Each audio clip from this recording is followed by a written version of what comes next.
৫ তারিখের আগে সুরক্ষা বলয় দিয়ে বেষ্টিত ছিল গণভবন। ছাত্র আন্দোলনের তোপের মুখে পদত্যাগ করতে বাধ্য হয় শেখ হাসিনা। ৫ তারিখের কর্মসূচি অনুযায়ী গণভবন ঘেরাও করার কথা থাকলেও সাধারণ আন্দোলনকারী গণভবনে ঢুকে পড়ে।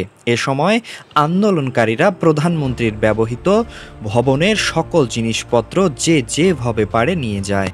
আন্দোলনকারীদের মধ্যে একজনকে দেখা যায় ছাগল নিয়ে যেতে, আরও একজনকে দেখা যায় প্রধানমন্ত্রীর ব্যবহৃত শাড়ি নিয়ে যেতে। অনেকেই আবার প্রধানমন্ত্রীর বিছানায় শুয়ে শুয়ে আরাম করছিলেন। অনেককে দেখা যায় সুইমিং পুলে গোসল করতে। এছাড়াও প্রধানমন্ত্রীর বাসভবনে ব্যবহৃত টেলিভিশনটি মনের সুখে নিয়ে যেতে দেখা যায় আন্দোলনকারীদের।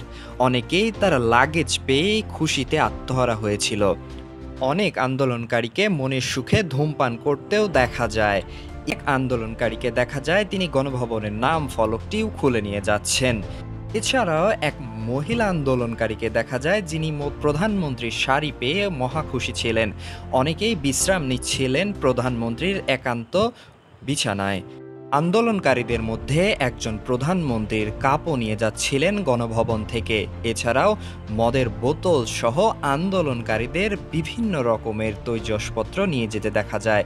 অনেককে সেখান থেকে জীবন্ত হাঁসও ধরে নিয়ে যেতে দেখা যায়। এছাড়া টেবিল চেয়ার যেভাবে পেরেছে গণভবন থেকে নিয়ে গেছে তাদের নিজের মতো করে।